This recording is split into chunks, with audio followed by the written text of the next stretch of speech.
Ok. Bom, agora para valer, boa noite. Seja todo Boa mundo noite. muito bem-vindo a uma noite calorenta, né? Nós estamos calorosos e calorentos. Eu não sei como é que está na cidade de vocês, mas eu estou em São Paulo. São Paulo está um calor bastante expressivo, né? E eu, que não sou calorento aqui de casa, sou o único não calorento, estou sentindo calor. Então deve estar muito calor. Deve estar muito calor, porque quando eu começo a ter essa sensação de calor, é porque a coisa está séria. Mas também é uma noite calorosa, porque nós recebemos calorosamente vocês. Estamos muito felizes de estar aqui com vocês.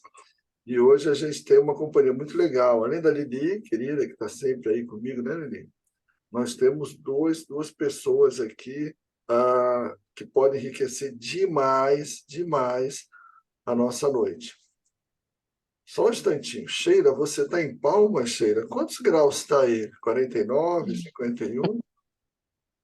Nossa Senhora, depois você bota no chat aqui a temperatura. Não dá para te ouvir, mas você coloca no chat. Tem ali um chat ali embaixo, tá vendo? Coloca para gente. Deve estar sério aqui. Deve estar sério aí o calor, né? Então temos aqui o Dr. Tiago Simon, a doutora Simone Prezotti, são os inspiradores aqui dessa live, o meu time, né? E mesmo nesse calor aí em Palmas de 40 graus, estou feliz que você está aqui, viu, Sheila? Seja bem-vinda. São inspiradores meus e são os médicos do sono que estão aqui conosco, dois médicos do sono, para a gente falar de um assunto muito importante. E um dos assuntos, tem coisas que a gente chama, que o pessoal de marketing digital, que eu, para divulgar a meditação, eu entrei nessa seara de ter consultorias e assessorias de marketing digital, porque não estava no meu DNA isso, né? E eles me ensinaram muita coisa, ainda me ensinam muita coisa. E uma das coisas que eles me ensinaram foi o conceito de urgência oculta. Urgência oculta é uma urgência que você tem e não sabe o que tem. Mas se eu te contar, você vai falar, rapaz, nunca pensei nisso, é mesmo. E hoje a gente está falando sobre uma urgência oculta, que não deveria ser oculta, que é se entender mais sobre sono. A natureza nos preparou para passar uma parte enorme das nossas vidas dormindo. Mesmo assim, muita gente ainda diz que sono não é importante. Então, hoje a gente quer falar sobre sono. Vamos fazer um preâmbulo, uma introdução sobre sono, mas o objetivo é chegar mesmo nas técnicas de relaxamento, as técnicas de meditação envolvidas com o sono. Esse é o objetivo principal dessa live. Mas para lá, até lá, a gente precisa alinhar alguns conceitos, para que a gente fique todo mundo falando a mesma linguagem. Então, eu queria abrir uma pergunta basiquinha. Eu pedi, já combinei com os nossos convidados, de tentar ter falas mais curtas, depois a gente vai puxando mais, para que a gente possa aproveitar muito vocês e aproveitar muito tempo dessa live. Então, a primeira coisa, vamos começar pela Simone, que ela está tão chique, né, Tiago? Vamos começar por ela. Fala um pouquinho para a gente, Simone, por que é importante falar sobre sono? Porque ninguém é melhor que vocês para falar isso. Eu gosto de dizer que o sono é meio que o elo perdido da saúde, né? E dentro dos pilares para uma vida saudável, acho que o sono é uma base, assim, é uma base que todos os pilares vão se apoiar ali no sono, né? Sem ele, nada acontece na nossa vida. Então, o sono é um momento onde a gente tem que ter uma recuperação do nosso dia, um momento de relaxamento, um momento de descanso, mas é um momento também de muita função. O cérebro, o corpo trabalham de uma maneira diferente, mas para restabelecer, para estabelecer a saúde durante o dia. Então, ele vai participar da memória, ele vai participar da saúde mental, ele vai participar da imunidade, da produção hormonal, do metabolismo. Então, ele tem inúmeras funções acontecendo ali durante a madrugada que a maioria das pessoas não tem nem ideia de que isso aconteça, né? Obrigado. Vamos pedir. Sempre que eu puxar uma pergunta para um de vocês dois, vamos combinar que eu vou pedir para o outro complementar, porque sempre tem Sim. algo a se complementar. Tiago, mais alguns Ah, aspectos que trazem assim, a importância porque a gente está falando hoje? boa noite a todos. Sim, o sono como você comentou, é um elo perdido. né? Ele sempre existiu, sempre vai existir, mas parece que hoje a gente está fazendo uma vista grossa para ele, né? Então, ele é uma etapa fundamental da nossa vida, é uma necessidade fisiológica que nós temos, por mais que a gente tente, eu posso tentar ficar sem tomar água, tentar ficar sem comer, posso tentar ficar sem ir no banheiro, posso até tentar ficar sem dormir, mas uma hora não adianta, eu vou precisar dormir. É uma necessidade fisiológica que nós temos. E ele é importante na regulação de muitos processos do nosso organismo. Por exemplo, alguma liberação de hormônio, né? O hormônio do crescimento, que fala das crianças que têm que dormir para poder crescer e coisa, ele é liberado somente durante o sono, né? Então, se não tiver sono, isso não acontece, né? Hoje, muitas pesquisas falam sobre sono e longevidade, também está muito associado em relação a isso, né? Então, vários processos do nosso organismo só acontecem durante o sono e são permitidos pelo sono. Então, está combinado que estamos falando de uma coisa muito, muito importante. Eu deixo o chat aberto para quem quiser digitar alguma pergunta durante a nossa live, tá bom? Está aberto ali. Eu estou conduzindo, puxando as questões principais e com certa velocidade de propósito, para a gente ter um tempo para puxar as perguntas de quem está aqui conosco.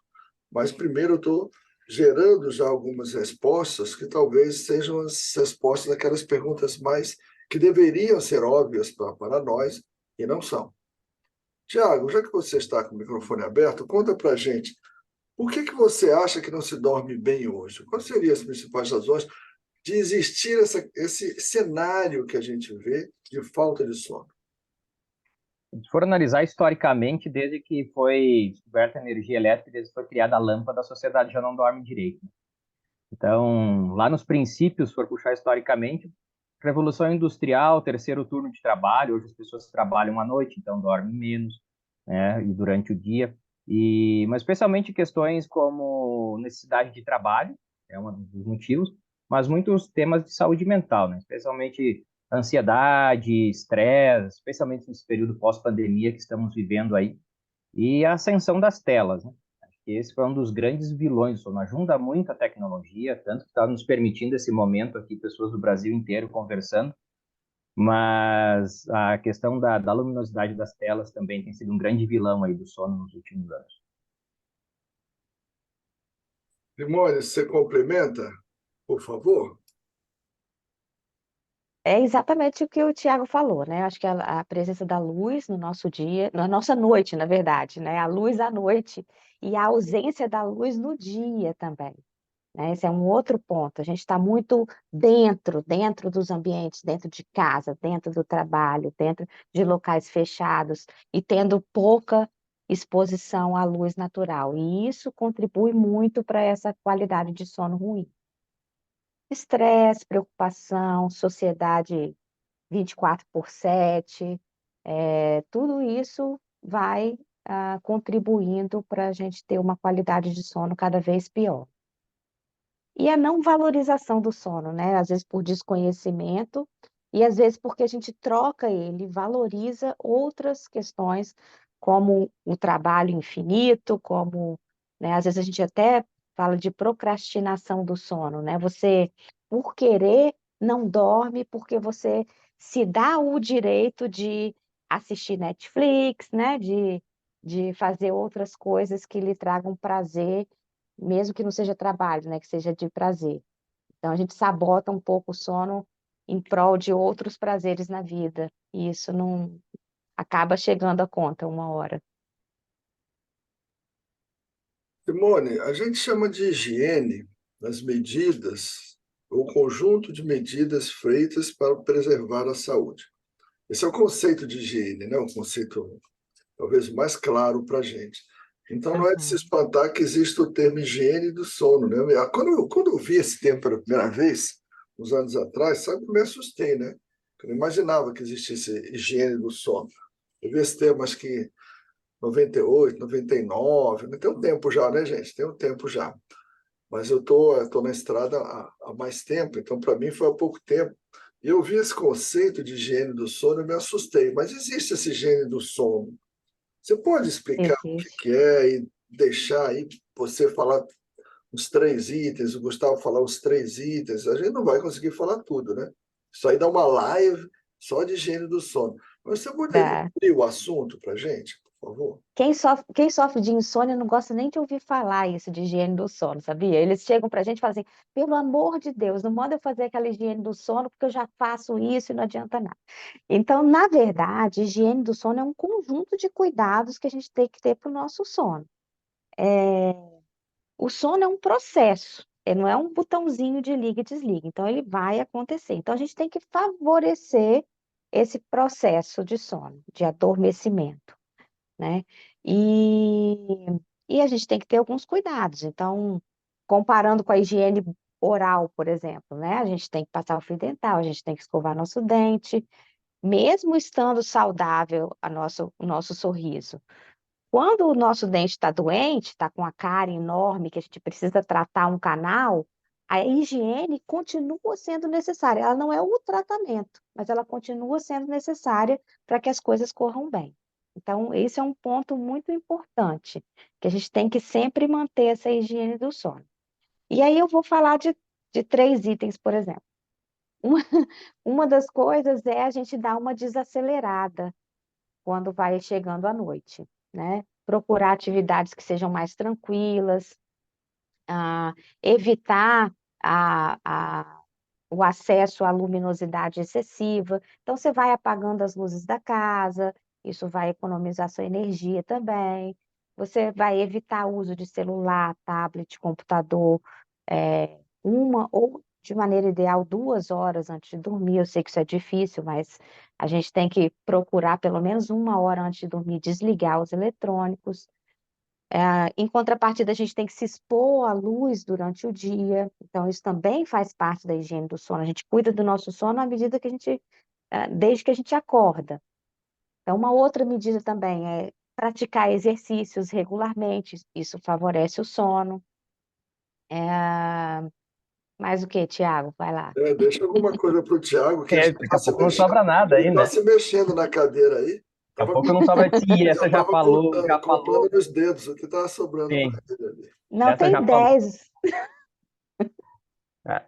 Não, coisas importantes, além da exposição à luz solar que a Simone comentou, é você manter uma rotina de horário, uma das grandes medidas que produzem bons resultados. Você procurar ir deitar no mesmo horário e ir acordar no mesmo horário todos os dias, preferencialmente, inclusive, finais de semana também, né? Que tende a dar aquela esticada. Né? Porque no momento que o seu organismo se acostuma a ter esses horários, quando vai chegando perto do horário que você começa a ter dormido, o seu organismo já vai começando a dar sinais. Opa, já está na hora de nós começarmos a dormir. Mesma coisa para acordar. Então, é muito importante essa regularidade dos horários. Outra coisa importante também por exemplo, né, a Simone falou das telas e tudo mais, mas uma coisa que atrapalha muito o sono das pessoas é levar problemas para a cama. Né? Então, não levar os seus problemas para a cama. Tem alguma coisa para resolver, está com uma questão, alguma dificuldade e tudo mais, o que a gente sugere? Anota num caderno, anota num papel, alguma coisa e deixa do lado da cama. Tá? Senão, teu cérebro vai querer te acordar às 3 da manhã para dizer, opa, você já resolveu isso aqui ou ainda não? Né? Então, se já está anotado, só está aqui para ser resolvido.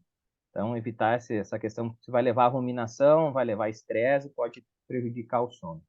E também se você, quando for deitar dormir, não conseguir, né, ou acordar durante a madrugada e não conseguir retomar o sono, que não fique se batendo na cama, né, procurar levantar, sair da cama, preferencialmente do quarto, uma luminosidade mais baixa, aquela luz de banheiro de porta aberta, só para não se bater nas coisas da casa, né? E você pode ir para um outro ambiente, fazer alguma atividade mais relaxante, né? Tem gente que gosta de ler um livro, tem gente que gosta de orar, e tem gente que gosta de meditar, né? Até começar o sono a dar sinais de que tá, opa, estou querendo começar a tomar o sono, você volta para a cama de novo.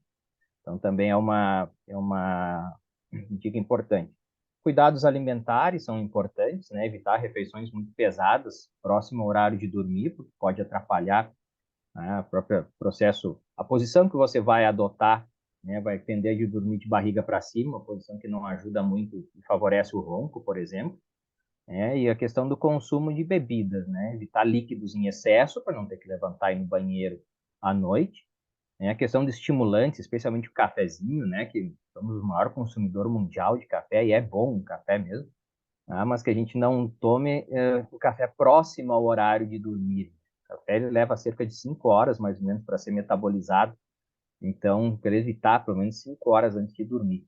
E o álcool também, que pode atrapalhar a qualidade do sono, né? Ela pode mudar os estágios do sono e também favorecer a ocorrência de ronco e, por exemplo, a apneia do sono em quem tem predisposição. Também são outras medidas que podem ajudar. Bacana, estou escrevendo um manualzinho de orientação de relaxamento e meditação para o sono. Eu acho que eu acertei quase tudo que você falou lá. Escrevi, acho que eu fiz a lição de casa direitinho, mas vocês são meus inspiradores. Eu estou falando de vocês lá no manual. Depois eu vou mandar para vocês. Sabe que o meu pai, eu coloquei no manual, que meu pai tinha algum segredo, né? Que ele desacelerava, quando ele estava perto de dormir, ele desligava a TV um tempo antes. Ele tinha um ritual, né? Ele botava um pijaminha, botava um chinelo bem macio, que ele ficava com aquele chinelinho dele, pijaminha. Aí ele sentava na cama. Tudo que vinha na cabeça dele, ele tinha um papelzinho. Hoje é um post-it, né? Mas naquela época não existia, os papelzinhos pequenininhos que ele cortava. Tamanho de um post, que ele botava tudo naquele papelzinho. Ele disse que aquilo era bom, que tirava da cabeça dele e botava no papel. Ele Exatamente. notava mais alguma Bem, coisa, tomava às vezes um chazinho antes de dormir, sentava e lia na cama, com uma luz indireta. Olha só, uma luz indireta, meio amarelada, que ficava atrás dele, para não ficar na frente dele. Parece filme que eu estou falando, né? Agora que você vai, que eu fui ver Gênio do Sono, ele lia por um tempo, depois ele ou fazia palavras cruzadas. E aí ele parava, botava de lado as coisas, apagava a luz, deitava e dormia. Literalmente, ele botava a cabeça no travesseiro. Não é porque ele estava exausto, porque geralmente, quando você dorme muito rápido, você fala que isso não é nem sempre um bom sinal. Mas ele deitava e, com toda naturalidade, fechava o olho e dormia. E acordava 2 a 3 minutos antes do relógio despertar na manhã seguinte, para ter o prazer de desligar o relógio. Eu nunca entendi. Ele falava, eu vou dormir agora às 2 da tarde, vou acordar às 2h42. E ele acordava às 2h42. Eu nunca entendi isso aí. Essa parte dele eu ainda não entendi. As outras, hoje eu entendo que ele tinha uma baita higiene do sono. Né? Mas veja Ele só, leu o manual. menina, ele oh, deu o manual, acordava, abria a janela. E o pior é que ele abria a janela do meu quarto também. Ela abria imediatamente a janela do meu quarto. Eu não vibrava muito com isso, né? Mas hoje eu entendo que aqui, de certa forma, deve ter me ajudado, né? A ter uma Ou saúde, não, saúde boa. dependendo da sua idade na época.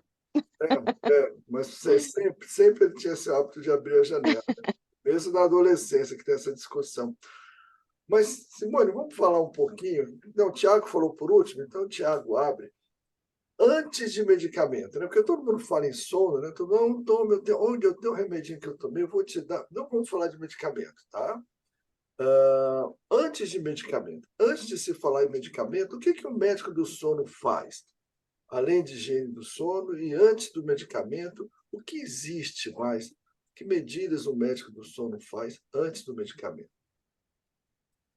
na questão da insônia, especialmente, que é onde mais se usa medicamento, né? É muito importante conhecer aquela pessoa que está ali com o problema de sono dela. Vamos dizer que muitas vezes o paciente que tem distúrbio do sono, especialmente a insônia, ele é um paciente insatisfeito, é como o senhor falou, uma coisa oculta. Às vezes ele sabe o porquê que ele está insatisfeito, às vezes ele não sabe.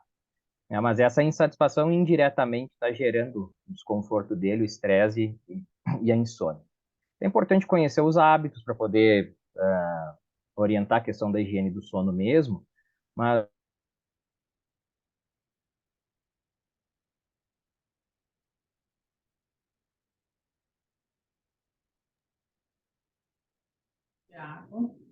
Eu perdi o som do Tiago. Perdemos o Acho, Thiago. acho que ele saiu. Tá sem som, Roberto. aí, caiu e voltei. O que aconteceu? Eu não sei, o susto foi grande. Ele travou, o engraçado é que ele voltou falando, no mesmo embalo que ele estava, ele Viu? voltou com o microfone fechado falando, Mas você não parou de Sei falar. lá. Vamos lá, Isso que eu tô na conexão com o cabo, cabo. não é nem a questão da internet mesmo. Não, mas o seu Mas cabo como dormiu um pouquinho. Tem que fazer uma é, polissonografia nele depois. aí vai ter, Vai, não vai vai lá, ter vai, jeito, vai em frente. né? E então, antes de iniciar a medicação, é importante conhecer a pessoa, os hábitos que ela tem, né, para poder melhor intervir. E hoje o que melhor resultado, inclusive melhor que medicação, né, na questão das dificuldades do sono, é o que é o tratamento não farmacológico mesmo. Tá? A gente chama de terapia cognitivo-comportamental para insônia, no caso da insônia, né? Mas existem as medidas comportamentais. E são um conjunto de técnicas que você pode usar. A higiene do sono é uma delas, né? Você pode usar a meditação, né? Relaxamento, como outra técnica. Você também pode utilizar algumas técnicas como restrição de sono, por exemplo, aquela pessoa que ela tem o hábito de ficar muito tempo na cama, o horário habitual de dormir dela é, sei lá, 10:30 da noite, ela vai às 9 para a cama, vai assistir uma televisão, etc. Aí ela acorda de manhã às 6:30, mas vai levantar da cama lá pelas 9, então ela tem um tempo de cama muito grande, um tempo de sono menor. Então a gente tem que eliminar o tempo de cama dela, diminuir esse tempo de cama para que ela possa ter um sono mais eficiente. E algumas pessoas que têm problemas de despertar muito frequente, às vezes você restringe até o horário de sono mesmo. Você estabelece o horário de sono da pessoa para poder consolidar melhor esse sono, que ela tenha um sono de melhor qualidade. A gente chama isso de restrição de sono. Então são técnicas que a gente pode utilizar para tentar melhorar a qualidade do sono sem a necessidade de medicação. Eu vou pedir para a Simone complementar. Simone, depois que você complementar o Tiago, emenda numa resposta, por gentileza, para mim.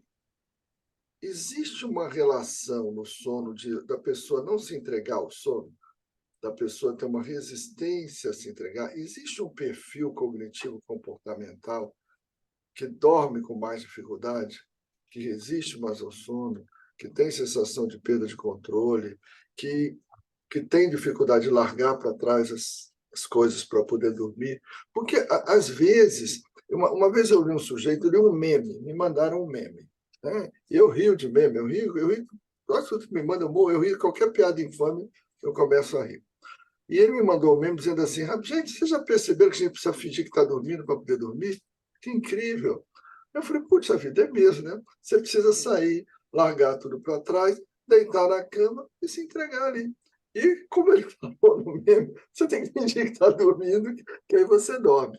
Então, complementando o Tiago, aproveita-me, por favor, me conta também se existe um perfil que você detecta do insônia. Tem um perfil mais característico do insônia?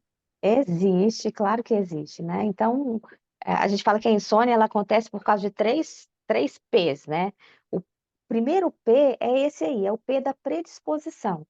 São características da personalidade daquela pessoa, né? É uma pessoa que é mais preocupada, ela antecipa as coisas, ela tem um pensamento mais ruminativo, ela é uma pessoa mais rígida, né?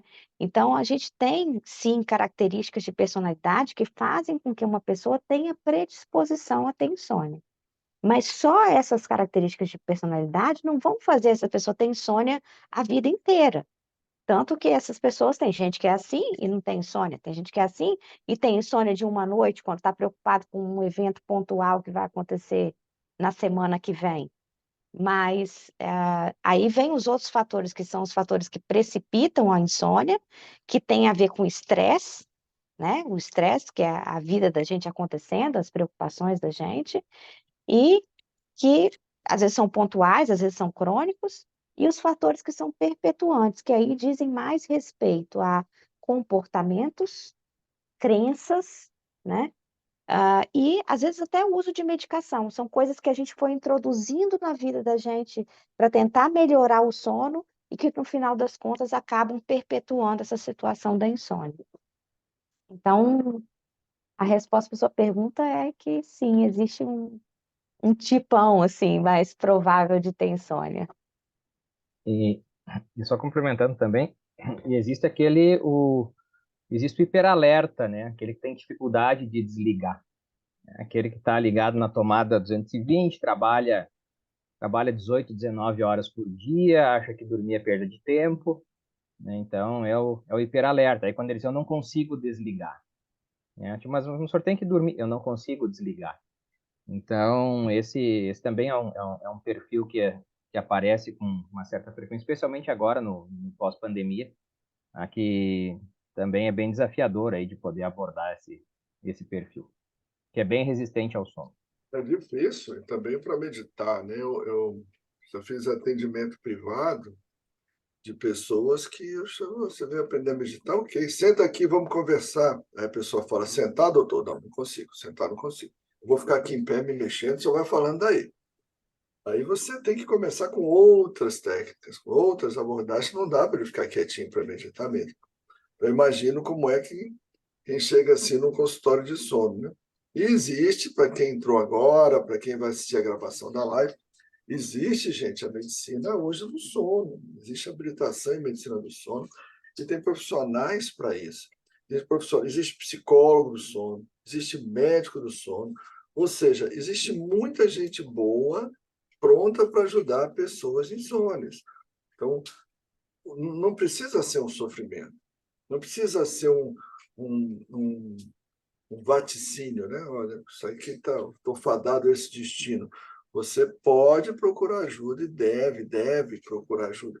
Isso é importante. E não cair numa série de frases que falam para toda frase que disserem para vocês que é contra o sono, a princípio está errada. Tem uma probabilidade enorme de estar errado. Olha, trabalhe enquanto eles dormem. Não caia nessa. Entendeu? Isso é pegadinha. Porque eles estão dormindo, você está trabalhando, a sua performance vai cair. Que é claro, você pega pessoas que vivem de plantão, e eu dei plantão na minha vida, eu dei 12 anos seguidos plantões noturnos, e eu tinha muitos aspectos da minha fisiologia desregulados pelos plantões noturnos. Até que um colega meu me dizia que eu ia me acostumar, eu nunca me acostumei, sabe? E aí um colega meu falou, Roberto, é normal que você não se acostume. Provavelmente porque você é um cara normal, uma pessoa normal, não se acostuma com o plantão noturno. Aí eles usam uma expressão que eu nunca mais esqueci. Ele falou, porque o plantão noturno ele é antifisiológico. E aquilo me pegou, eu falei, gente, é mesmo. E eu consegui, depois de uns anos, me programei e parei de dar os plantões noturnos, que eu precisei dar há muitos anos. E é verdade, né? Então, a gente precisa, nós que estamos aqui, precisamos começar a contar para as pessoas que o sono é uma coisa boa, que o sono é uma coisa necessária, que o sono é algo que não pode ser deixado de lado. E a gente veio aqui hoje falar sobre técnicas de relaxamento e meditação para o sono.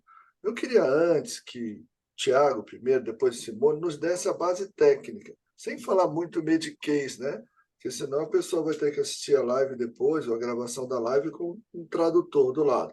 Mas sem falar muito mediquês, qual é a base fisiológica que a gente tem para usar técnicas de relaxamento e meditação para melhorar o sono? Tiago, você pode começar, por favor? Vamos lá.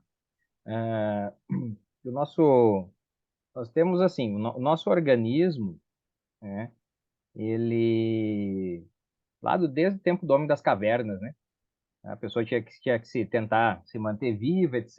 Então ela tinha que sair caçar para sobreviver.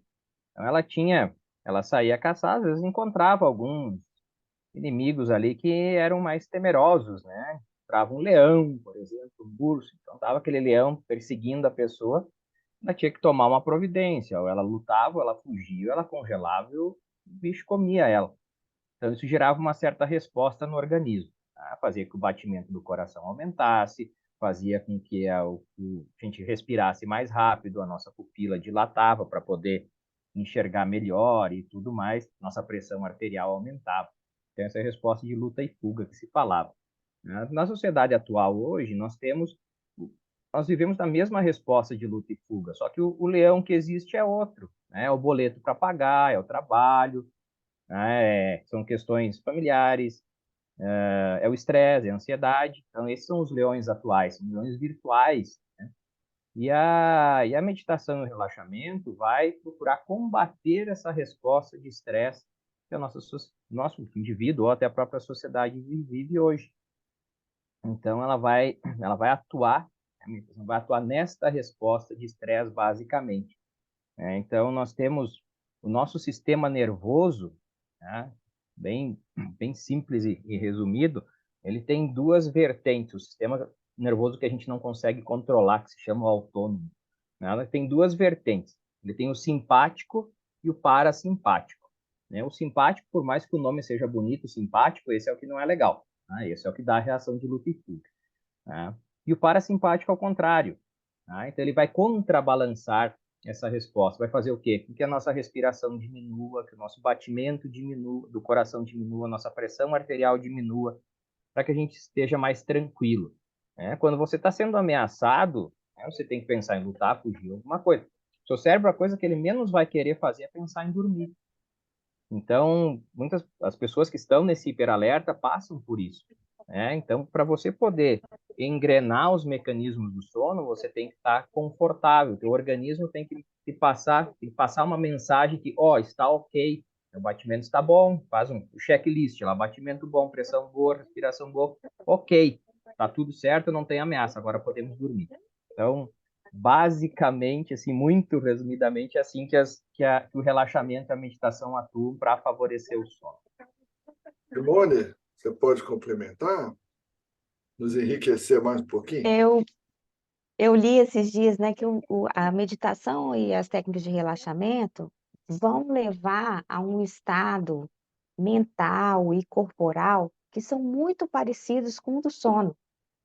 Então, essa desaceleração que o Tiago falou, do sistema parasimpático, do coração bater mais devagar, a pressão baixar, quando a gente está praticando meditação ou alguma técnica de relaxamento, ela se reproduz no sono. Quando a gente dorme, é exatamente isso que acontece.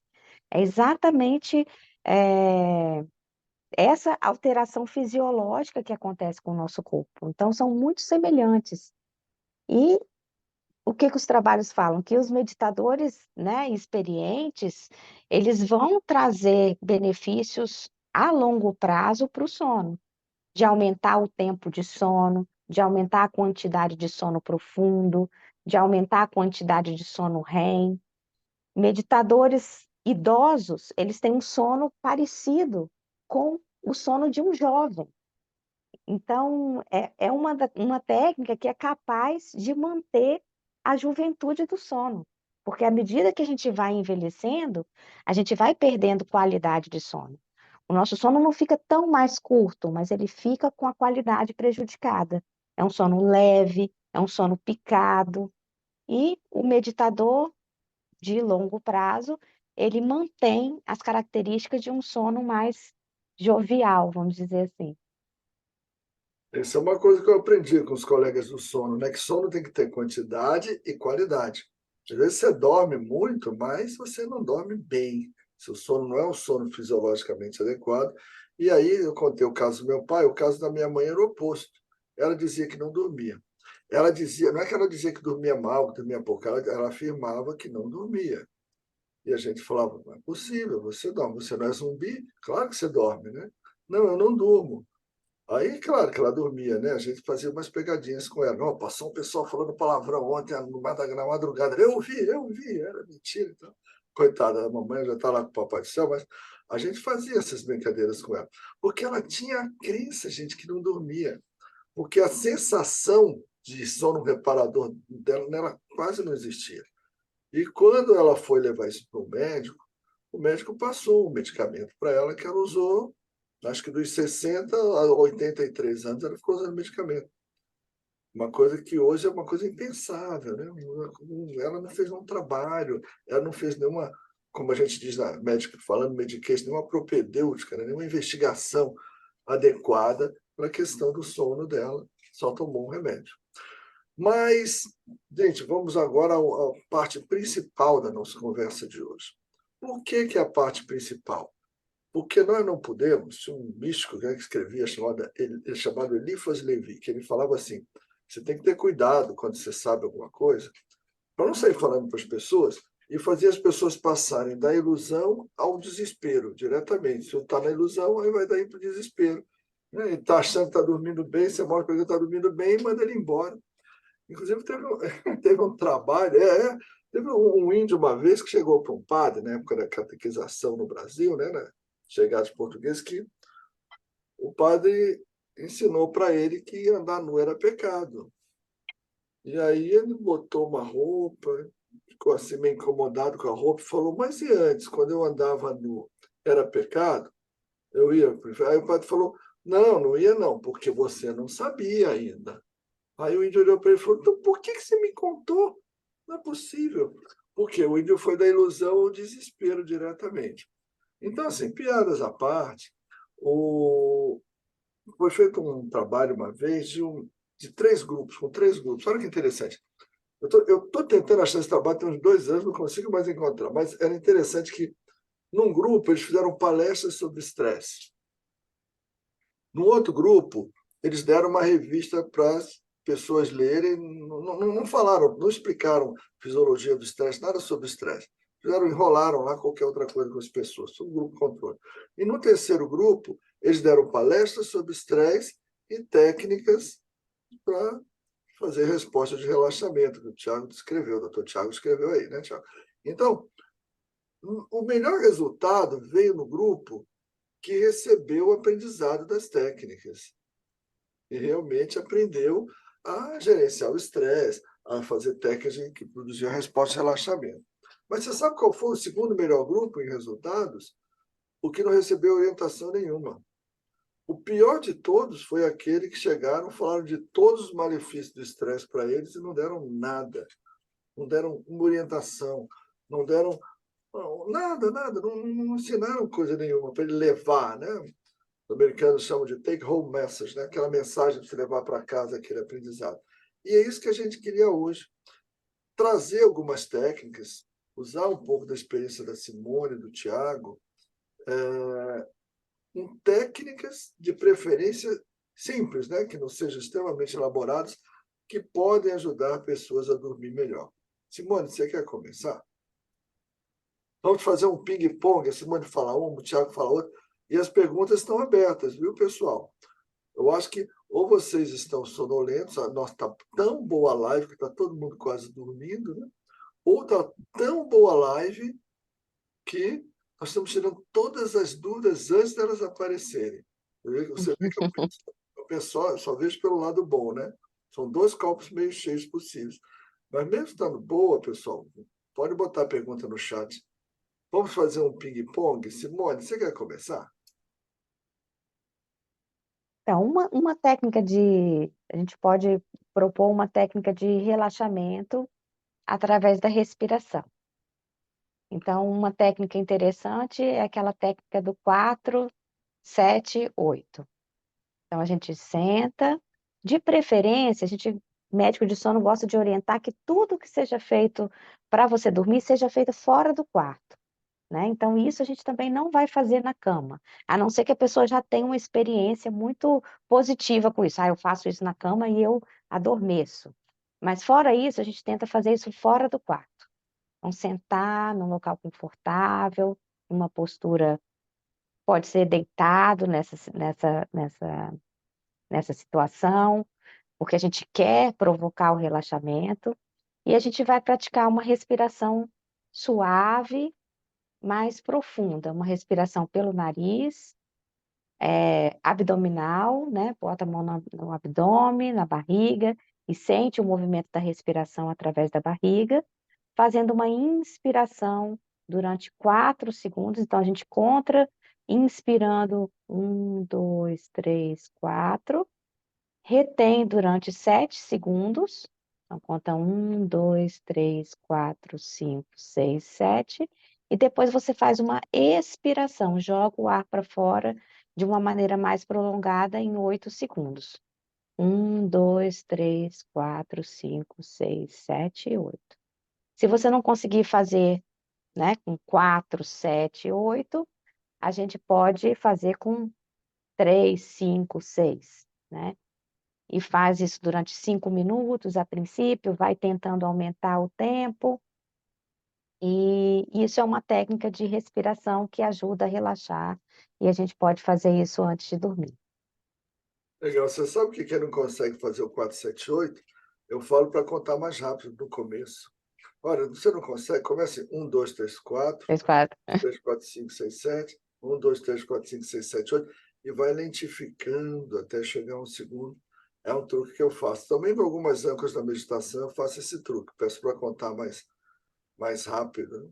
Porque tem gente que fica desesperada, né? Fala, meu Deus, eu vim dormir, agora eu fiquei mais nervoso ainda. Essa relação. Você sabe que você, na meditação, eu costumo dizer que você medita como você vive. Se você é uma pessoa que não suporta perder o controle, na meditação você vai ter umas crises assim de sensação de perda de controle. Isso acontece com certa frequência também na respiração. Mas é legal, porque o nosso corpo, né, está mandando mensagens para a gente. Aí falou, ó, olha aqui, preste atenção nisso. Estou te mostrando aqui essa agonia que você tem, faz parte de algo que você precisa trabalhar também. Mas vamos ao... Tiago, você quer dar uma técnica? Quando o pessoal não pergunta, a gente vai até as 9 horas aqui dando técnica. Se eu acabar de vocês, eu puxo mais aqui. Ó. Vou pegar um caderninho e Na, responder aqui. Opa! na mesma linha, né, na mesma linha da Simone, as técnicas respiratórias realmente são a base, né, para a indução dessa resposta de relaxamento. Então, teve a 4-7-8, né, que a Simone comentou. A gente pode tentar utilizar a respiração de 4 tempos, ou, né, as pessoas, ela é muito conhecida como a técnica do quadrado, mas acho que o Dr. Roberto muito bem descreve ela como técnica dos 4 tempos, né? Então, ela é mais ou menos semelhante ali, né? Então, você vai inspirar em 4, reter em 4, soltar em 4 e manter, né, depois da expiração, mais 4. Idealmente 4 segundos. Nem sempre no início é difícil, faz 1, 2, 3, 4 mais rápido. Tá? E essa técnica também, então ela causa a inspiração, causa a retenção na inspiração, a expiração, e causa a retenção na expiração. Então ela ajuda a regular um pouco essa questão da resposta do estresse nesse sentido. Depois vocês contam aqui no chat quais dessas técnicas vocês já conhecem, tá? E quais vocês tiveram dificuldade. Acho que essa informação ajuda a enriquecer aqui um pouco a nossa conversa. Simone, você quer contar outra para a gente? Hoje a gente vai tirar todos. Técnica, por exemplo, de escaneamento corporal é uma outra coisa interessante para a gente fazer perto do horário de dormir. Essa é bom você explicar com calma. Por causa das Então, técnicas que o pessoal mais tem dificuldade de entender, né? Pelo menos quando eu tento explicar. Então, escaneamento corporal, você vai levar a sua atenção a diversas partes do seu corpo de uma maneira progressiva. Você pode começar de baixo para cima, né, de um lado, depois do outro. Então, você leva a atenção no seu pé, percebe o seu pé, pode perceber a temperatura do seu pé, aonde ele está encostando, né? O pé direito, depois o pé esquerdo. Aí depois você passa para o tornozelo e vai prestando atenção no seu tornozelo. Que tipo de sensação que você tem ali, se você tem alguma sensação ou se você não tem sensação nenhuma no seu tornozelo, e passa para o tornozelo do outro membro também, e vai subindo, vai fazendo panturrilha, joelho, coxa, quadril, costas, abdômen, tórax, a mão, né, os dedos da mão, a mão, o punho. Então, a gente vai passando por cada uma partezinha do nosso corpo, tentando levar a nossa atenção durante alguns segundos para ali e tentando perceber as situações, as sensações que a gente tem naquela parte do corpo, e isso progressivamente vai trazendo um relaxamento progressivo, e tem muita gente que dorme antes de chegar na cabeça. E você deu uma curiosidade, que eu até escrevi um manualzinho, eu descrevi o escaneamento corporal, mas depois que já mandei o manualzinho lá, o pessoal formatar, Depois que você acabou, desculpa, duas dúvidas. Primeiro, se você cochilar e depois acordar, o que faz? Começa de novo? Ou se estava na cintura, vai da cintura para cima? Se já tinha no braço direito, começa no braço esquerdo? Como é que você orienta? A Não, acho que você vai seguindo. continua. E o que faz depois que acaba o Muita escaneamento? gente faz Conta que me faz escaneamento corporal. eu acabei o escaneamento. E agora? O que eu faço? Acabou o escaneamento, você já vai estar num grau de relaxamento maior, né? Se você fez isso fora da cama, você vai levantar, já vai estar mais relaxado, então seu corpo já vai estar mais favorável ao sono, né? E aí, com isso, a gente espera que você já tenha feito a sua higiene, né? Já botou o seu pijama, já se preparou completamente para dormir, você embarca ali no seu travesseirinho e vamos esperar que você durma. Se não dormir, a gente tem que fazer igual o Thiago falou, né? A gente aguarda um tempinho ali, tenta engatar no sono, mas se o sono não vier naquele momento, a gente sai da cama e vai fazer alguma outra coisa. Vocês estão percebendo que esses últimos 30, 60 minutos antes de dormir, eles são muito importantes. Quando você está perto de dormir, tem aí 30, 60 minutos, que eles fazem, na verdade, o sono começa de manhã cedo, né? Quando você acorda, se expor aí à luz natural, tem aí um monte de nuances de pessoa para pessoa e de idade para idade, né? Que a gente não vai ter tempo de entrar aqui hoje. Mas, pelo menos os que estão aqui, eu acredito que estão são aplicáveis a esse método. Então, você se expõe à luz natural. Quando você se expõe à luz natural, começa ali o ciclo, né? O ciclo circadiano, que vai fazer você dormir bem à noite. Mas o mais interessante que eles estão explicando aqui para a gente, que é essa última hora, essa última meia hora de dormir. E precisa haver uma desaceleração, como o Thiago falou. Precisa começar a baixar a poeira, né?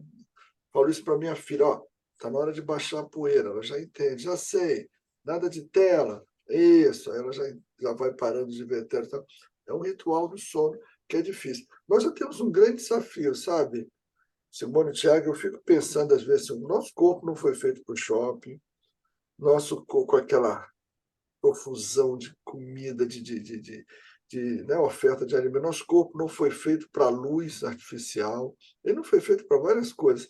Então, a gente está diante de um grande desafio e precisa aprender técnicas para vencer esse desafio. Você quer contar outra técnica para a gente, Tiago?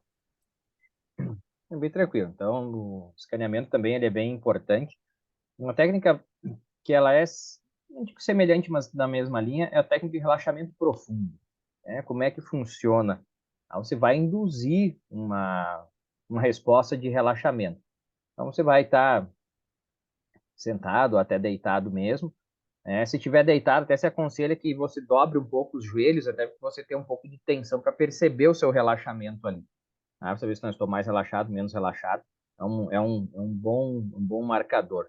E você vai tranquilamente, você vai respirar. Tá? Você vai inspirar e cada vez que você vai expirar, né, você vai procurar relaxar mais o corpo. Né? Então, geralmente deitado, a orientação às vezes que se dá é que você tem a impressão que a cada expiração você solta mais o ar. Solta mais o ar e parece que você vai afundando, afundando, afundando, afundando cada vez mais na cama. Então, isso vai te gerar uma resposta de relaxamento maior, né, para que você consiga já então gerar, né, fazer com que o seu sistema parasimpático esteja funcionando melhor, né, e minimizando o impacto do simpático, que estava acelerado, né, para poder já facilitar os mecanismos do início do sono. Então, essa é uma técnica que precisa de uma certa prática ali para poder fazer, porque às vezes algumas pessoas podem ter um pouco de angústia mais no final, assim, quando está conseguindo atingir um certo estado de relaxamento, especialmente aquelas pessoas mais controladoras, né, que tem um perfil mais controlador, elas não gostam de perder o controle. Não, eu vou dizer até o quanto eu vou relaxar ou não. Né? Então, elas têm um pouco de dificuldade, mas é uma boa técnica também para ajudar a induzir esse estado de relaxamento. Legal, vou passar para a Simone. Simone, temos uma pergunta aqui da Fabiola. Estou procurando a Fabiola aqui. Ah, achei. A pergunta da Oi, Fabiola. A pergunta da Fabiola: o que que você acha de sons de chuva, utilização de sons de chuva ou natureza para favorecer o adormecer? Você pode, já que vai a palavra para você, você aproveita e comenta para a gente. Sons que são monótonos, que são contínuos, como, por exemplo, o som de um ventilador, né, de um ar-condicionado, que hoje em dia quase não faz barulho mais, né, mas esses sons que são mais neutros, ah, que a gente chama de som branco, né, eles estão associados a uma maior facilidade para dormir, maior facilidade para manter esse sono. Então, tem pessoas que viciam nisso, que só conseguem, e também isso porque isola um pouco o som que vem de fora, né? E aí os sons, outros sons, sons da natureza, barulho tem gente que ouve barulho do sangue passando no útero, né? Então tem tudo isso no Spotify, você acha tudo quanto é tipo de som. E até músicas, elas têm que ser agradáveis a você. Então tem gente que vai ouvir o barulho da chuva e vai ficar irritado com o barulho da chuva. A gente vai ouvir o barulho do mar e vai ficar irritado com o barulho do mar. Então, tem que ser um ruído que seja confortável para você. E tem algumas linhas dentro da medicina do sono que não gostam muito dos ruídos, pelo menos a gente não manter o ruído ligado a noite inteira, por exemplo, né? Talvez num comecinho para poder induzir o sono, mas não manter, porque senão ele acaba mantendo a gente um certo nível de alerta, se for um som que varia, né? Que não é um som homogêneo, como o som do ventilador, por exemplo. Simone, aproveitando que você falou de som, deixa eu falar um pouquinho de luz, perguntar para você. Iluminação no quarto, que é uma coisa que é uma dúvida que persegue muita gente, né? A gente sabe que luz para leitura, idealmente uma luz que venha de trás de você, para não, né? Para você não jogar no olho a luz, uma luz que. E algumas pessoas durante o sono querem botar uma luzinha. E é uma polêmica grande. Eu converso com a Márcia, uma outra aspiradora minha, a Márcia Pradella, uma grande inspiradora minha, né? Ela voltou da França em 97, né? Trabalha muito com sono pediátrico também. É, Ela fala muito de luz. Olha, se você botar uma luz, pega um azul, mais para o tom azul escuro, bem fraquinha, muito fraquinha. E existe alguma orientação em relação à luz? Tem gente que tem dificuldade de dormir na completa escuridão. Como é que se orienta isso? Queria sua resposta para isso, o já passo para ideal, o Tiago depois. o ideal é escuridão total, né? É a gente não ter nenhuma entrada de luz no nosso quarto. E aí tem questões relacionadas à segurança, né? Por exemplo, o idoso sempre gosta de deixar uma luzinha indireta, um banheiro aceso e tudo. Mas isso pode, de fato, acabar prejudicando o sono. O sono das mulheres é mais sensível à luzinha do que o sono dos homens, né? Então, aquelas luzinhas de ar-condicionado, do aparelhinho da televisão, aquilo já é capaz de perturbar o sono de uma mulher.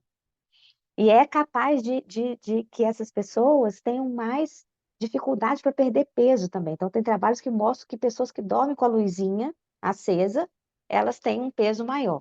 Elas são mais obesas do que as pessoas que dormem no escuro total.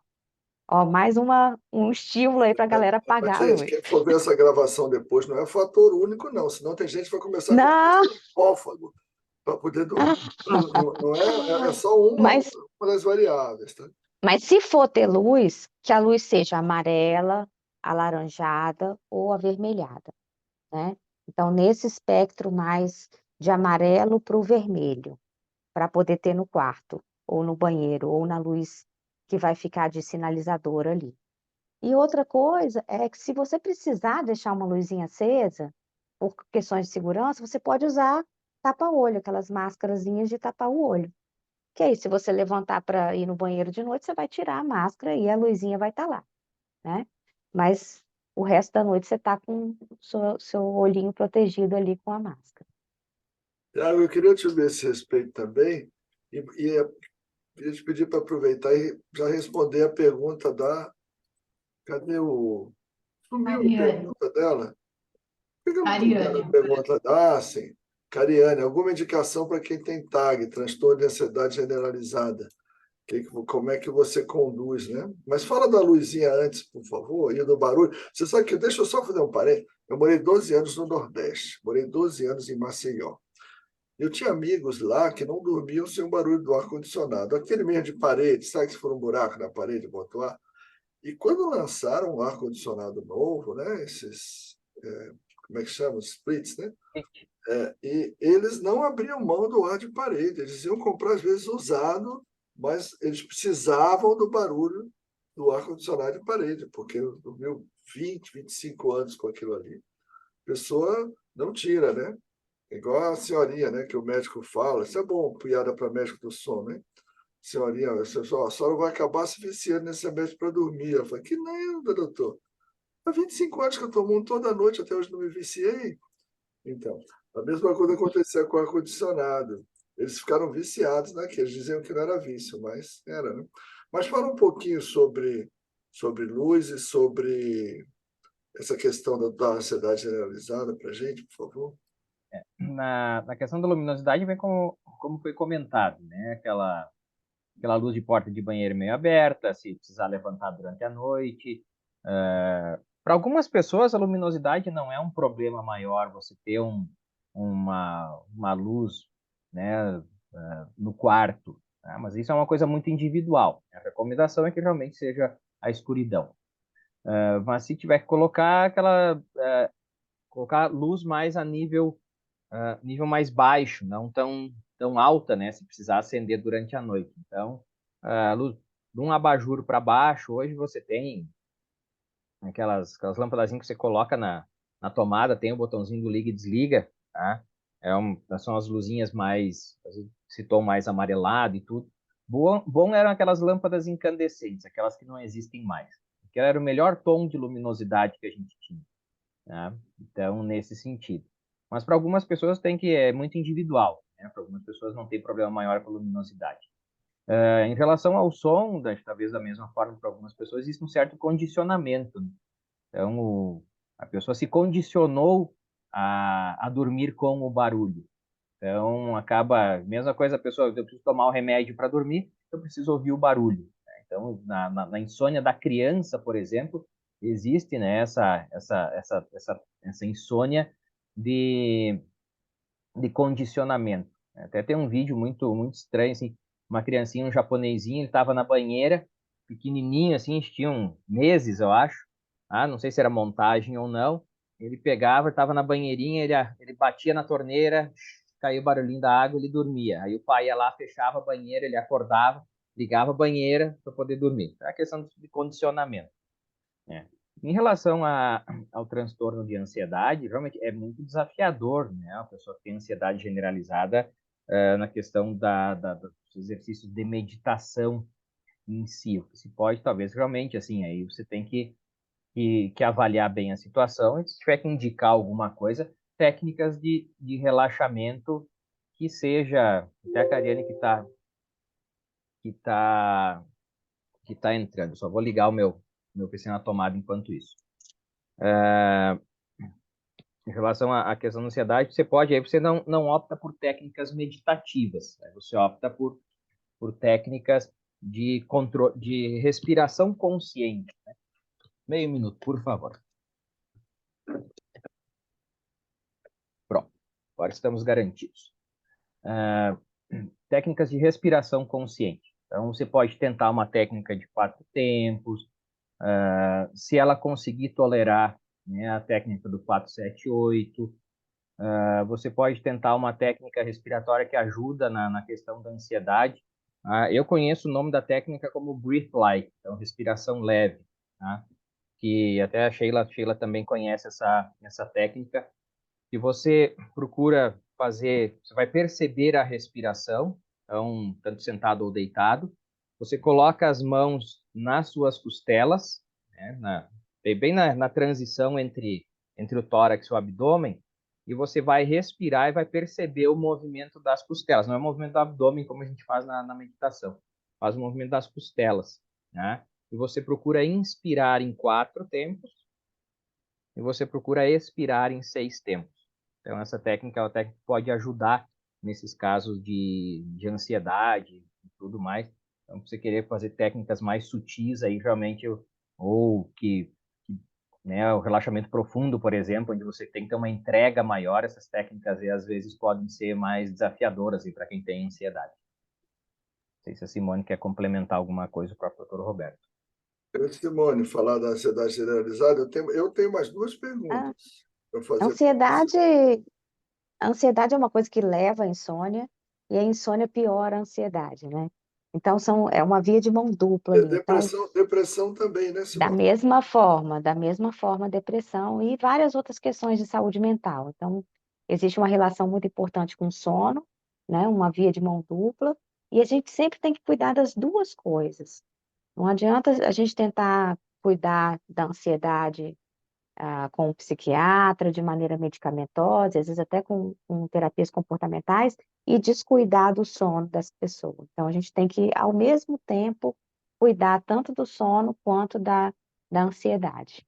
Até porque, deixa eu fazer só um parênteses, me permite, Simone, eu sei que vocês dois são as autoridades no assunto aqui, mas até porque o diagnóstico ele é contaminado se você não dorme bem. Se Sim. chega um paciente para você, depressivo, se você não regula o sono dele, o diagnóstico ele é contaminado pelo distúrbio do sono, né? O distúrbio do sono, às vezes, precisa ser corrigido primeiro para você ver se a pessoa é depressiva. Eu sei que tem essa mão dupla, mas o que eu percebo, tem umas coisas que ninguém se lembra, né? Por exemplo, ninguém olha distúrbio de tireoide, né? A pessoa está com hipotiroidismo, está tomando antidepressivo. E ninguém olha o sono. Uhum. É uma coisa importante, porque o sono, isso eu aprendi pela primeira vez, sabe com quem? Com a Elaine Salles, uma colega nossa lá do Centro de Curso de Meditação da Unifesp conosco. A Elaine Salles falou, ela viu uma criança que eu pedi para ela ver, tinha algumas suspeitas diagnósticas, ela falou, olha, mas ele tem um distúrbio de sono. Do distúrbio do sono, o diagnóstico ele é contaminado. Você precisa corrigir o sono para fazer o diagnóstico. Tem isso. Transtorno de atenção, né? Atenção, problemas com memória, né? Tudo isso a gente tem que perguntar. E o sono? O sono como é que tá? Né? E se o sono não estiver bom, a gente tem que ir ali e tentar melhorar esse sono antes de fechar qualquer diagnóstico de demência que seja, ou de transtorno de déficit de atenção e hiperatividade, né? Então, é uma coisa muito frequente a coexistência das duas coisas, mas é muito mais prudente que a gente, né, observe o sono antes de fechar um diagnóstico desse tipo, né? É. É importante perguntar, né? Sempre Sim, na consulta, né? Como está o sono, né, do cliente? Porque realmente é uma coisa que, para nós, sim, a pessoa já vem para nós porque ela está com uma dificuldade, mas uma questão de triagem mesmo, né? Porque muitas vezes o sintoma que ela tem, por exemplo, paciente fibromialgico, né? Ah, estou com crise de fibromialgia, ela está com um momento de privação de sono que desencadeou a crise dela, né? A própria o período de depressão e tudo mais, às vezes a depressão também pode ser, né, é um critério junto com a insônia, mas às vezes tá, o paciente vem porque tem insônia, tá, mas aí você tem que dar uma olhada como é que é o humor dessa pessoa, É né? A pessoa, verdade. por exemplo, no caso da apneia do sono, que começou a roncar, a ganhar peso muito rápido, como é que tá a tireoide dessa pessoa?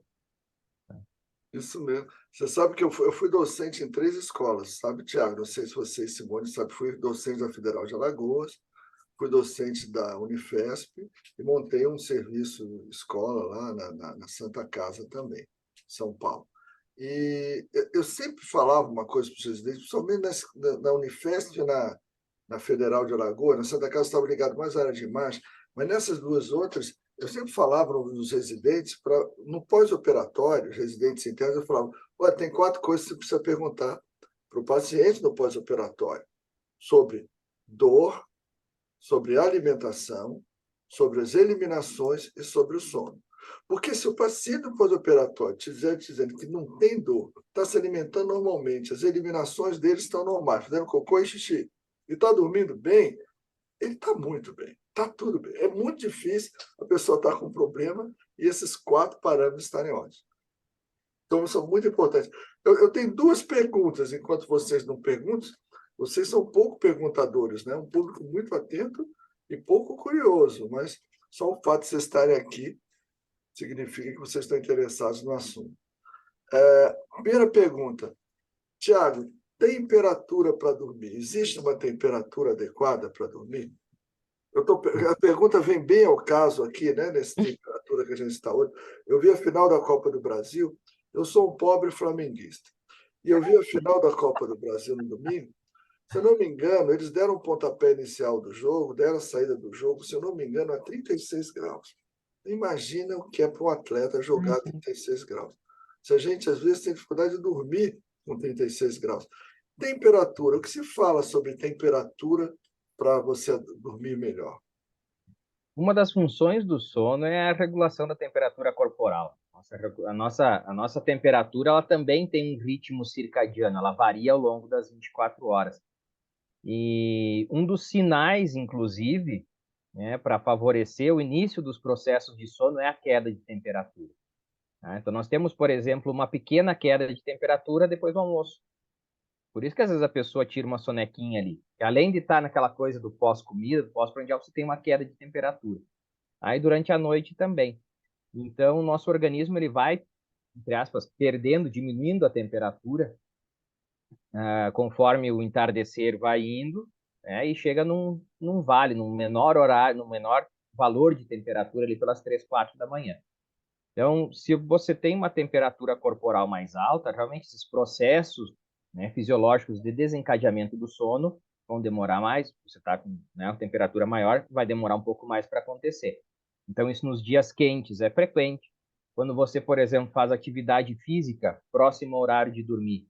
Porque eu canso mais o meu corpo, mas a sua temperatura corporal aumenta. Então, às vezes, pode atrapalhar, inclusive, o início do sono nesse sentido. Tá? Temperatura por volta ali, 22, entre 21, 23 graus, seria uma temperatura bem recomendável, assim, para ajudar. A Cariane perguntou agora a questão do banho, né? Para algumas pessoas, ajuda no sentido de dar uma ajudada em diminuir a temperatura, sim, mas evitar extremos de temperatura, né? Tá? Tomar um banho muito gelado, um dia muito quente, que daí pode causar outras infecções respiratórias, por exemplo, né? Mas pode ajudar, sim. Né? E na questão do quarto também, né? Se conseguir manter uma temperatura do quarto adequada, né? Nesse sentido, nessa faixa dos 20, 22 graus por aí, até um pouquinho menos, tá? Ajuda bastante a favorecer o início do sono. Legal. Ô, Simone, fala um pouquinho para a gente de temperatura e depois eu queria que você já emendasse numa pergunta desafiadora. Você quer que eu faça logo agora? Ui, Você quer falar de temperatura? É um desafio, porque eu acho que é a pergunta mais desafiadora que a gente poderia fazer para especialistas de sono. Mas quer falar da temperatura e depois eu vou faço? falar então. Acho que é melhor. Então, é isso. Um dos sinais que o nosso corpo utiliza para saber que é o momento de dormir é essa progressiva queda da temperatura que acontece quando está anoitecendo, né? A gente não pode sabotar isso se exercitando e aumentando essa temperatura corporal normal novamente. Então, o normal é que a gente tenha um decréscimo dessa temperatura à medida que vai chegando perto do horário de dormir. Uma das coisas interessantes é que o banho, por exemplo, que a Cariane perguntou, a gente pode usar ele como um contraste. Então, o banho não deve ser muito perto do horário de dormir. Então, não deve ser 10 minutos antes. Mas um banho 1 hora antes, que seja mais de morno para quente. Então, quando a gente dá uma aquecida do nosso corpo, de uma maneira discreta, assim, com um banho, por exemplo, mas pode ser com escalda-pé, pode ser tomando um chá quentinho, 1 hora antes. A gente dá uma informação de calor e depois o corpo resfria. Então, o contraste do calor com o resfriamento facilita o sono. Então, por isso que tomar banho também é adequado, mas tem que ser 1 hora antes, mais ou menos, de 1 hora até 90 minutos antes, não mais perto do sono do que isso. E o chazinho pode entrar aí, né, com uma propriedade até ah, fitoterápica, mas com a propriedade ritualística de você estar fazendo alguma coisa que é gostosinha, que é relaxante, e também do quentinho do chá para poder fazer, desencadear esse processo. E também o banho pode servir como um momento de relaxamento, né? Já para Relaxamento. começar e desacelerando, né? Quando você fala para a pessoa assim, ó, vai ficar 1 hora sem usar celular antes de dormir. As pessoas se desesperam, fazendo, mas o que que eu vou fazer em 1 hora sem o celular, né? Aí vai entrar o banho, mudar a roupa, preparar o ambiente do quarto, arrumar a cama, né? Tomar o chazinho, fazer a leitura. Então, às vezes o paciente sai do meu consultório com uma lista de sugestões, assim, do que fazer analogicamente falando nessa 1 hora que antecede o horário de dormir. Então, o banho, o chazinho, isso aí está incluído. Passar um Conversar, creminho, conversar calmamente com alguém, não fazer DR, né? Conversar calmamente com alguém.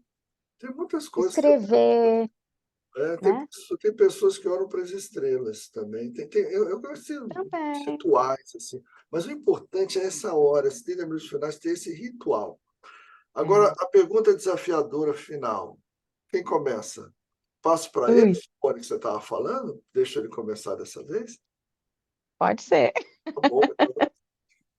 Olha, alguém vai assistir essa live, a gravação dessa live, e vai falar assim: olha, vocês estão falando assim, é tudo muito bonito, tudo muito legal, mas é o seguinte, eu moro numa casa barulhenta, calorenta, tem um barulho danado, um monte de gente morando aqui na mesma casa comigo.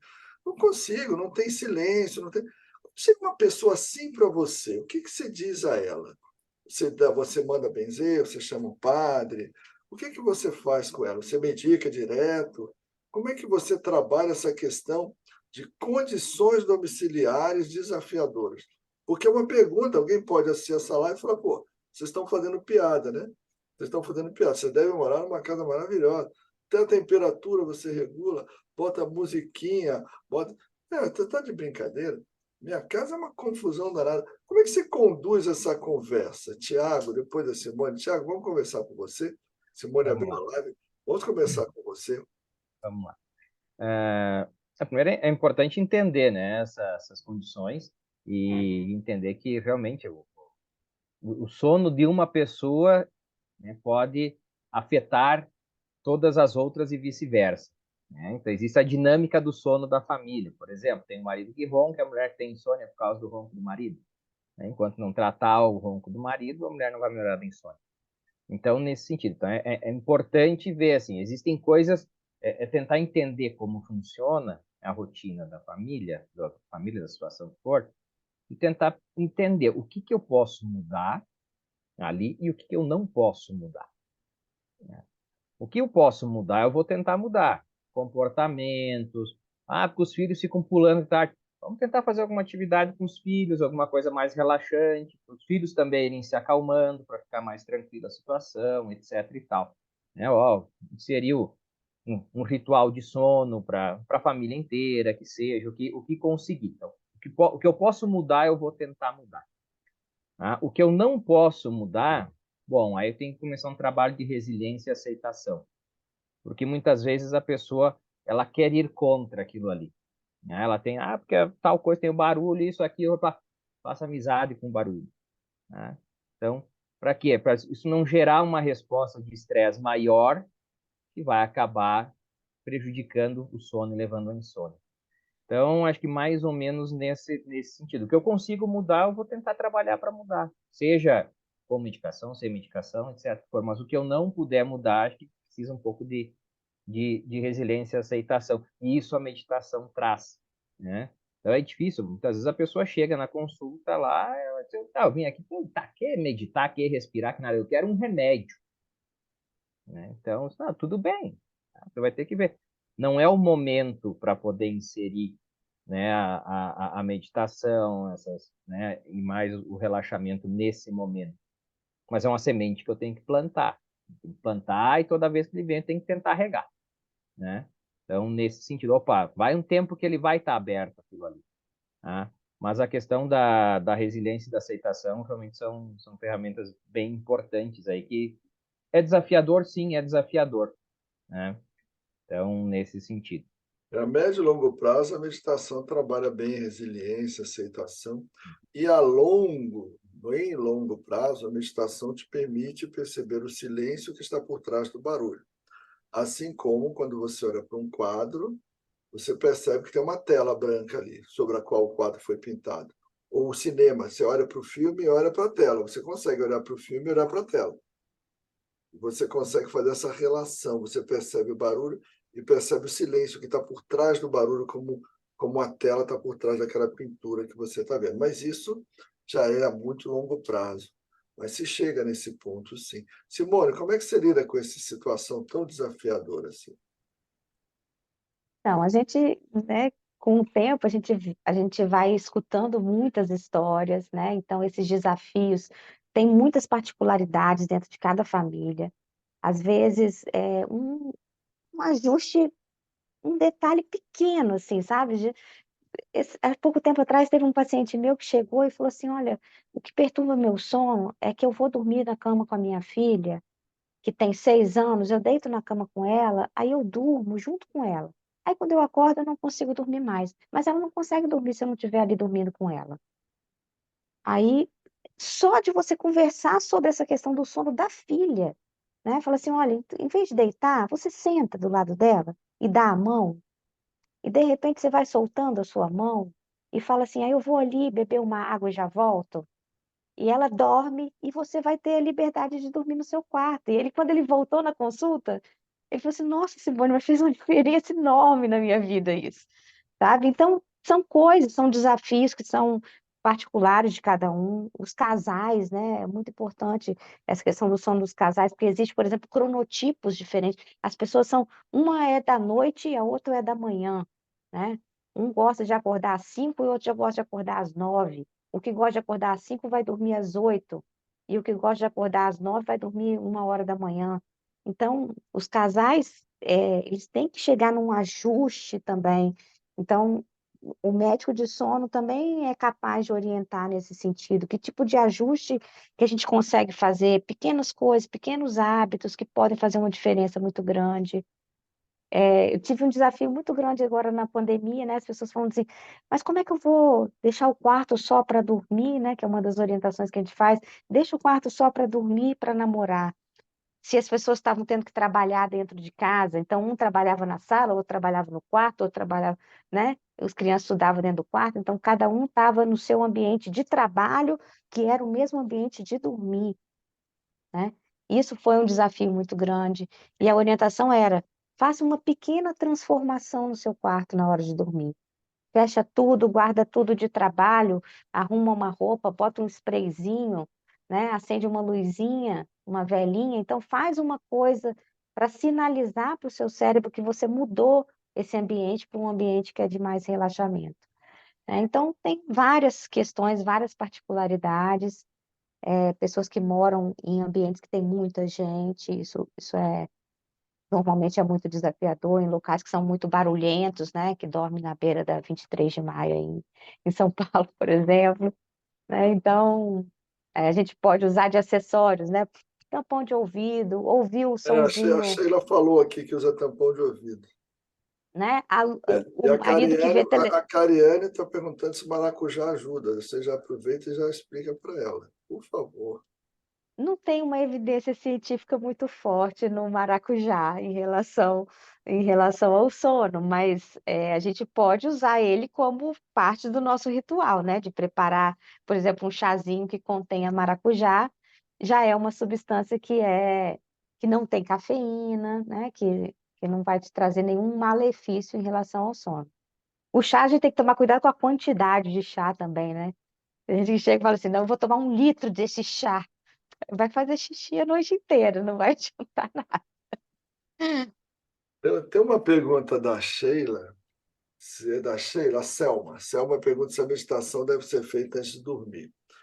Tem duas respostas para a sua pergunta, Selma. A respiração, perdão, a meditação, ela é um excelente indutor da resposta de relaxamento. Ela leva a um nível de relaxamento muito grande. Na década de 70, 75, 76, tem um estudo de Harvard, muito antigos, mostrando a queda de metabolismo durante o sono, a queda de consumo de O2, até de consumo de CO2. Depois eles fizeram, mais adiante, né, uns 20 anos depois, atividade de metabolismo cerebral durante o sono. E a meditação chega a fazer uma redução metabólica até maior do que o sono. Então, é um intenso instrumento de relaxamento. Então, sim, ela pode ser usada antes de dormir. Por outro lado, a meditação ela te traz uma série de outros benefícios de saúde física e mental, e a médio e longo prazo ela te traz um benefício que, muito simplificadamente, nós vamos chamar aqui de alteração de traço. Você muda como pessoa. E uma das pontes que te leva do estado inicial de consciência e de pessoa para aquela pessoa que teria sido, entre aspas, transformada pela meditação, é a percepção. Eu chamo isso de extensão do estado meditativo. Você vai percebendo o silêncio que você percebe na meditação durante o dia. Então, você começa, depois de um tempo, a perceber o barulho da mente, perceber o barulho do dia e, simultaneamente, perceber o silêncio exterior. Você percebe que ele não desaparece. Ele só estava com o véu na frente, você começa a perceber ele simultaneamente. E isso leva a uma mudança muito grande de você como pessoa.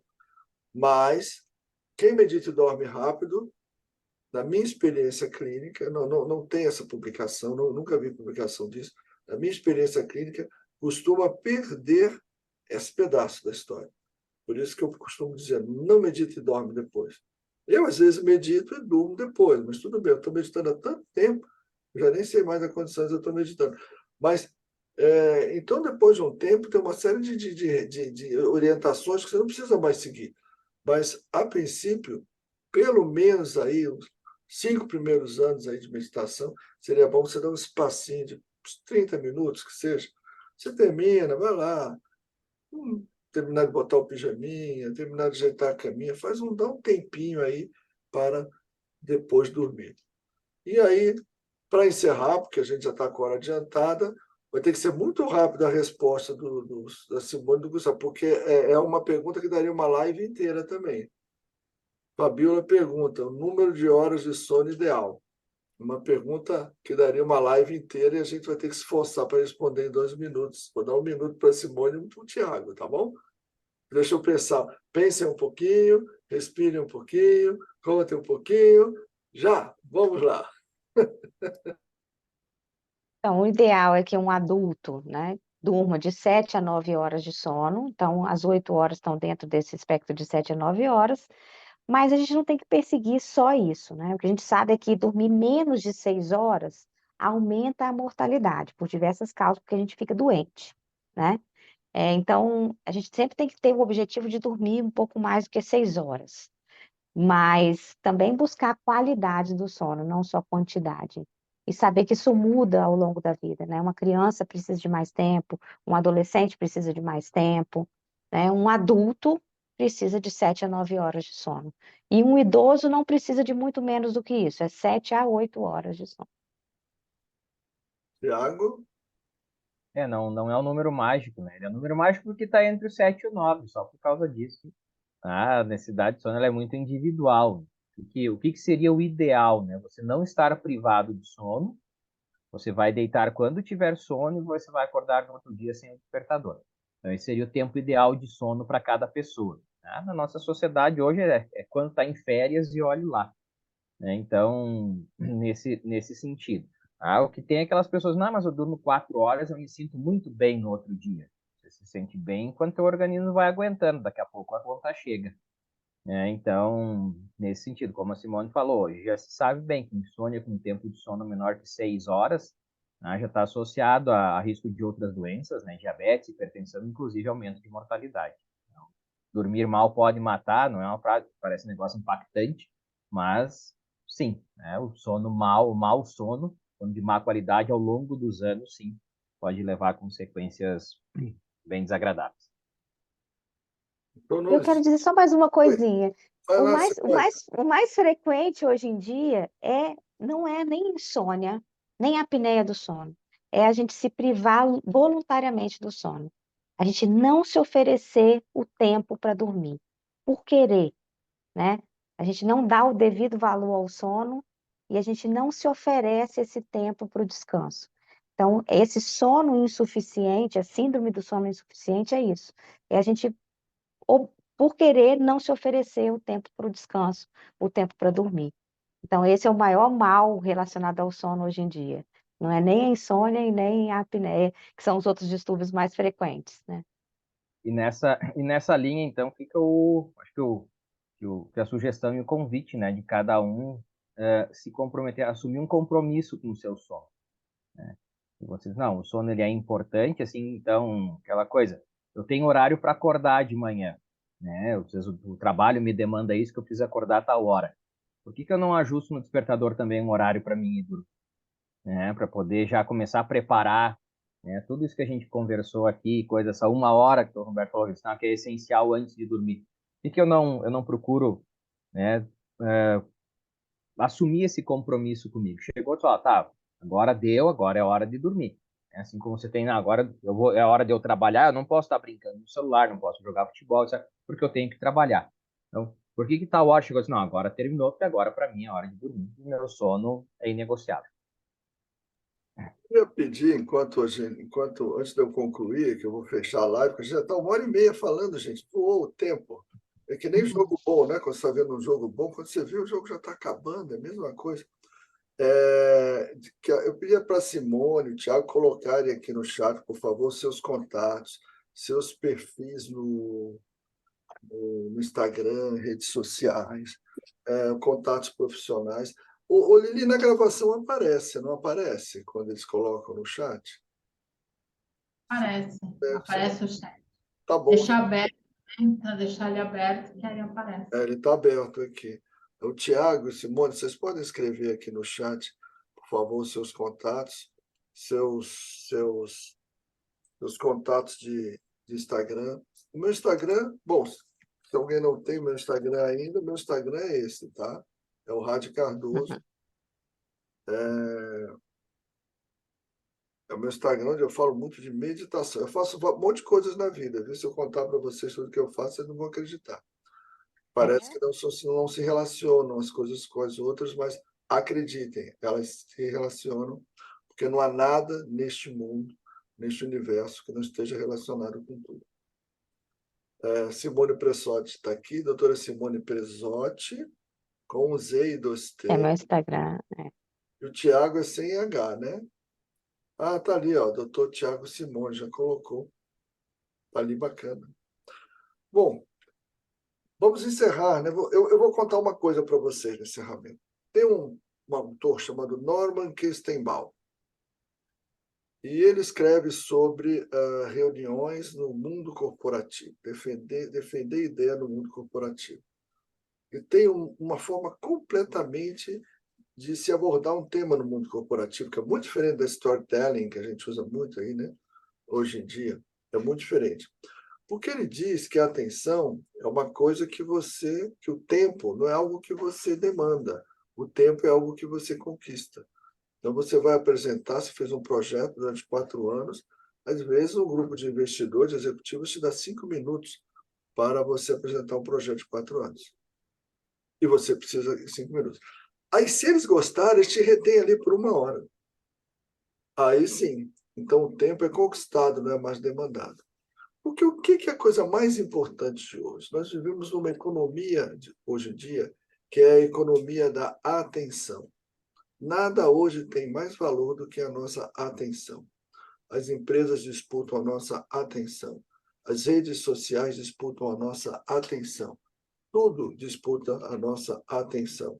Por isso, se você vai falar para um grupo de investidores, por exemplo, para investirem na sua clínica, se vocês, aí algumas pessoas eu sei que trabalham clinicamente com saúde, porque você precisa da atenção deles. Se eles falaram, você quer 1 hora conosco, a gente pode mexer no computador e celular, ou você quer 8 minutos conosco e a gente presta atenção em você. Prefiro os 8 minutos, porque não há nada mais importante do que a atenção. Sabe por quê? Porque tem um autor que eu esqueci o nome dele, a Elisa Cosaza gosta de citar esse autor. Ele diz que onde está a sua atenção está a sua realidade. A sua realidade é a sua atenção. Deepak Chopra fala que tomar consciência do seu joelho é o primeiro passo para você começar a curar o seu joelho. Por quê? Porque é uma questão de atenção. Você existe, só existe aquilo que está na sua atenção. O que não está na nossa atenção agora, o que estiver acontecendo aí numa rede social que a gente não está vendo, nesse momento para nós não existe. Então, o primeiro passo é dê atenção ao seu sono. Seu sono merece atenção. Seu sono não merece os restos do seu tempo. Eu vou fazer isso, vou fazer aquilo. Se der tempo, eu durmo. Não. Isso é uma desatenção. Se você fizer isso com o seu trabalho, se você fizer isso com o seu esposo ou esposa, se você fizer isso com o filho, você vai perder o vínculo. Você não vai construir uma relação adequada com o seu trabalho, com o esposo, com a esposa, com o filho, com que e quem quer que seja. A mesma coisa acontece com o sono. O nosso sono precisa da nossa atenção, nos darmos a ele. Quando tiver atenção, vai haver ritual, vai haver a higiene do sono e vai haver a entrega. Né? Quem merece nossa atenção, aquilo que merece a nossa atenção é aquilo que recebe a nossa entrega. Então, a gente sonha com o tempo em que as pessoas vão dar essa atenção ao sono. E aí tudo vai ficar mais fácil, porque da atenção vem a energia que pode começar a mudar tudo. Obrigado. Alguém falou aqui, acho que foi o Thiago, William James, a realidade onde está onde você coloca a sua atenção. Isso mesmo. Muito obrigado. Gente, muito obrigado pela presença de vocês. Simone, Thiago, muito obrigado. Lili, muito obrigado. Muito obrigado a vocês que estiverem conosco. E a quem for assistir, né? A nossa live, quem for assistir, muito obrigado também desde agora. Porque essa live Obrigada pelo é convite. exatamente isso, ajudar pessoas. Gente,